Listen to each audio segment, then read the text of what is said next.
Good morning, everyone. Today I wanted to take you through one of my favorite workouts of the week to do, and that is my glute/ab focus day. On my previous videos about how to get abs, a lot of you had questions about how to specifically implement the tips and structure of workout that I was recommending to build a visible six-pack. So I wanted to give you like a practical demonstration today of how I personally implement my tips to get abs. I did tell you guys in that video that I've been throwing my ab work in at the end of my upper body days, and that is what I have been doing lately, but the way that I'm doing this workout today is actually my optimally preferred way of working out, and it's when I do an upper lower split. So I do 2 upper body days, 2 lower body days, and then my 5th day of the week is more of like a focus day where I add extra volume to the specific muscles that I want to grow just like a little bit more and just add a little bit more volume to. So for me, that's my glutes and that's my abs. When I train with that split, I usually only have 1 ab day because honestly, I'm not personally trying to build my abs out more than they really already are. Like,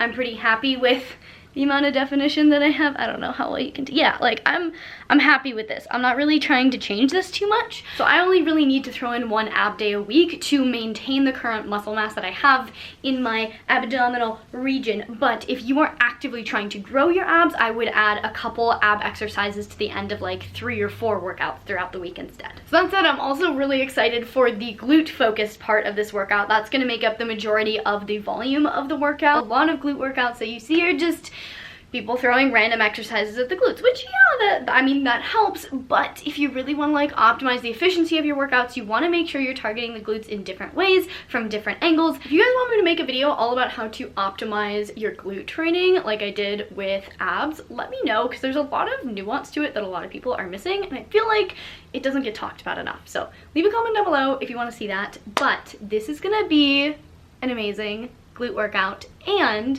I asked you guys a couple weeks ago if you wanted me to do a video where I try pre-workout for the first time. Today's gonna be that day. I have never had pre-workout before, so I'm like kind of excited and kind of absolutely terrified to try this. I may die. I may end up training for 3 hours because when I get in the zone, I get really excited and I feel like the pre-workout might just, it might cause me to go a little bit crazy. We will see, but I'm gonna give it a try. I think it's time to take the classic pre-workout. I bought this specifically for this video. I feel like when you think pre-workout, you think C4. So I got it in icy blue raz flavor. I have a whole video, by the way, about why I don't recommend taking pre-workouts and kind of how generally horrible they are for you and why most of the ingredients in them are not backed by science as far as like actually helping you build muscle goes. I will link that video down in the description box below if you want my full rant about it. But basically the only actually effective ingredients in pre-workouts are caffeine, like that has been scientifically shown to boost workout efficiency, and creatine. The only other thing in pre-workouts that may potentially do something, but again does not have the science to back it up, is the nitric oxide booster, because that theoretically increases the pump, but there's no research to show. This is not opening. Do we have a knife? Thank you very much. There's no research to show that getting a better pump actually contributes to enhanced muscle growth. It's just fun and it feels better in the gym. And then there's just so many other ingredients in here that are just like not good for you. Like asulfame potassium is one of the most horrendous artificial sweeteners out there. It's not good for you. So this is not something I actually recommend taking, but I wanted to try it because you guys know I love supplements and I love experimenting, and like once in a while is not gonna kill me theoretically. So we're giving it a go. I think the instructions say you have to add to like 6 to 8 ounces of water, so I need to drink half of this. Oh god, it's so blue. Am I gonna make a mess doing this? Okay, good, okay, okay.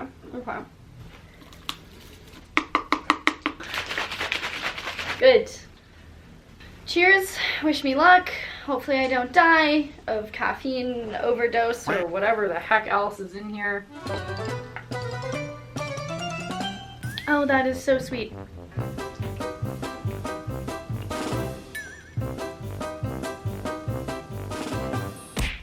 That was it's not the most pleasant thing in the world. It says to wait 20 to 30 minutes before training, so I think I'm gonna go to the gym in like 10-15 so that I can warm up, get all mobilized, get my body ready, and then when it hits me, I will be ready to go. I will leave the full workout written in the description box below if you want to screenshot that and take it to the gym with you if you want to do this workout. Oh, it's also going to be dumbbell only for any of you that don't have access to a gym and are training at home with just dumbbells. I should have mentioned that way before, but it slipped my mind.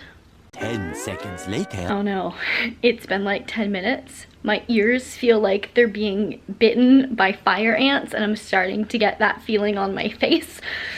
I don't like this. I am not a fan of feeling like I'm being eaten alive by fire ants. Is this the tingly feeling that most people... I don't like it. No. My whole face is on fire. Okay, I'm gonna go warm up for my workout. I hope my workout distracts me because this is like legit painful and uncomfortable. Ow. All right, I'm all warmed up. We're gonna start out this workout with a hip thrust pyramid. I have less of the fire ant feeling right now, which I appreciate, but we'll see if that comes back as I get my heart rate up and my blood flowing. So this pyramid is going to be 5 sets in total with a progression towards heavier weight and then back down towards lighter weight. So for the first set, you wanna pick a weight that you can do 15 reps with. And when I say 15 reps, I mean 15 good reps where you can really feel your glute activating through every single rep. Once you've done 15 reps on both sides, you're going to increase the weight again to a weight where you can do 10 really good reps. Again, same thing. Don't pick a weight where your hamstring's gonna take over for the 10 reps. Pick a weight where you can really feel every single rep and you can squeeze at the top. When you're done with 10 on both sides, up the weight again to a weight where you can do 5 solid reps on both sides. Once you've used the heaviest weight for your 5 reps, we're gonna go back down the other side of the pyramid. Drop the weight pretty darn low to a weight where you can do 15 reps with, but with this 15, it should be lighter than the previous 15 because you really want to just rep these out. You want these to be constant tension. Then once you've done 15 light reps, you're gonna drop the weight one more time and do 20 reps. Again, going a little bit quicker to maintain constant tension on the glutes. I'm feeling really good right now. The fire ant feeling is mostly gone. My ears are still a little bit feeling like they're being eaten alive, but overall I'm feeling really good. I don't know if it's the pre-workout or if I just got a good night's sleep. Like I don't feel like so hype, but like I definitely feel pretty darn hype. Also, full disclosure, I stole that pyramid structure from Brett Contreras, booty master. This next exercise is one of my favorite complexes that I've been adding in to a lot of my lower body workouts. It's a single leg Romanian deadlift to Curtsy Lunge Complex. Like I talked about with the single leg hip thrust, you also want to maintain constant tension on your glutes throughout this entire complex. So one of the key things to pay attention to is not letting your non-working leg balance you when you're switching between movements. So when you transition from the Romanian deadlift to the Curtsy Lunge, don't stop and shift your weight over to the non-working foot. Just try to have it skim the ground as lightly as possible, or even not place it on the ground at all. The goal here is to have the working glute stabilize your body throughout the entire complex. So if you're using your other leg to stabilize yourself between the 2 exercises, then you're taking that tension off of the working glute. The next exercise is a goblet sumo squat. Make sure you're starting with a wide sumo stance, so have your feet more than hip distance apart, toes pointed out just a little bit. The big note here is make sure you're driving your knees outwards over your toes so that they're not collapsing inwards. This is really going to engage your abductor. It should really feel like your hips are just in a constant abduction throughout the movement. If you're focusing on your glutes, you're gonna feel how they're not only engaging in the up and down vertical movement, but also in the sideways abduction movement. This next exercise is standing abductions, which is purely an abduction exercise. The standing abduction occurs in the frontal plane, which basically means that your legs should basically be going directly out to the side. So start with a little bit of bend in your waist, and the farther down the weight is on your leg, the heavier it is going to feel. I don't like to put it anywhere past my knee though, just to protect my knees, so pick your weight accordingly. You get the most activation in your glutes out of this exercise at the contracted portion, which is when your leg is the farthest from your body, but do try to stay actively engaged with your glute throughout the entire movement because that will just lead to better overall glute engagement. Not gonna lie, I kind of feel like I'm getting a normal workout. Like I don't feel like the pre-workout is doing too much. I think I'm getting like a smidge better pump and I have a smidge more energy, but I'm not like kind of disappointed. I feel like I should feel better than I do right now. Like I feel great right now, but I usually feel great when I'm working out. I think I'm gonna need to give it another test. We now have 2 pumping exercises. These are in here to increase the muscle building signal to the glutes without causing more damage. Because the way muscle building works is in the gym with the heavy movements, you're actually tearing your muscle, and it's when you're done at the gym, you're eating your protein, you're sleeping, you're recovering, that the muscle rebuilds and gets bigger and stronger. But if you do too many exercises that cause that damage to the muscle, then it's too much for your body to recover from, and you actually lessen or completely stall your progress because your body just can't keep up. So adding in some pumping exercises is a great way to tell the body to really focus on that muscle more without causing more damage that your body can recover from. So the first pumping exercise are frog pumps. This is very similar to the hip thrust in that it is a vertical hip driving movement, but the way we're doing it with slightly lower weight to just get a pump is going to give us a little bit of a different stimulus. For frog pumps, you're going to put your feet together and then let your knees fall out to the side. Grab a dumbbell that's light enough that you can do 15 to 20 reps pretty easily. Since this is designed to be more of a pumper exercise, you don't want to wait where you're really struggling to get in the last couple reps. You should maybe be able to do like 25 to 30 reps with this weight and still feel like you could do a couple more. Our last glute exercise is going to be banded sumo walks. For these, the band placement can be above your knees, on your ankles, or between your feet, depending on how tight the band is. With this band, I like to put it above my knees because it's a pretty tight band. Then you're just gonna get down into like a half squat position and walk sideways, again with a slightly sumo stance. So you're gonna wanna keep your toes turned out just a little bit and really focus on driving through your abductors to move your leg to the side. The banded sumo walks are an abduction in the transverse plane, which is something we haven't done in this workout yet. The standing abductions were in the frontal plane, and so this is going to get even more well-roundedness into this workout, because a well-rounded glute workout results in well-rounded glutes. All right, glutes accomplished. Now it's time to do 2 of my favorite ab exercises that don't require any gym equipment. Our first exercise is the weighted reverse crunch. This is one of my absolute favorite ab exercises just because it's one of the easiest to really control every single inch of the movement. For any exercise that you're using to develop a more visible and defined six-pack, the motion that you really want to focus on is bringing your pelvis closer to your rib cage, because that is what the rectus abdominis, aka your six-pack, is designed to do. So applying this with a reverse crunch, you really want to focus on rolling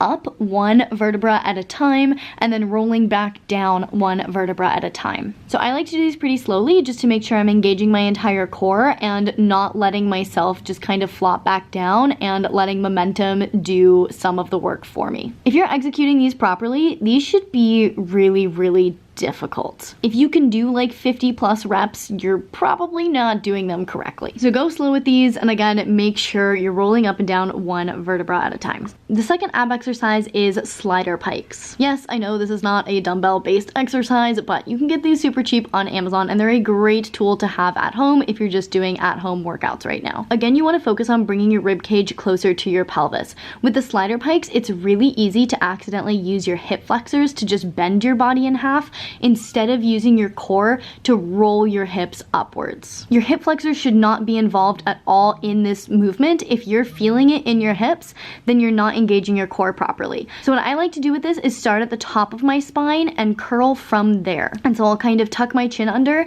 and then just, again, think about rolling 1 vertebra at a time.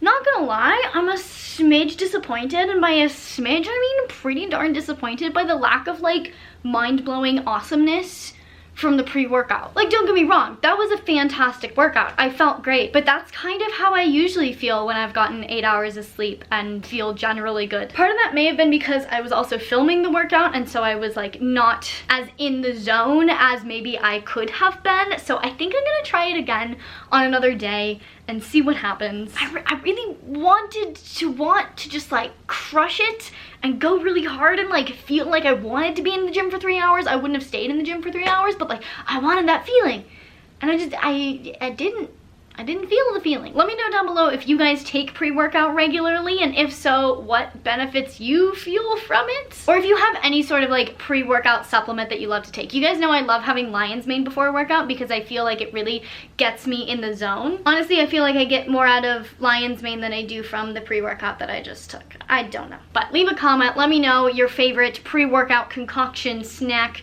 drink, supplement, etc. I kind of want to just try a bunch of things now. Would that be a fun video? Trying different pre-workout supplements and rituals for a week.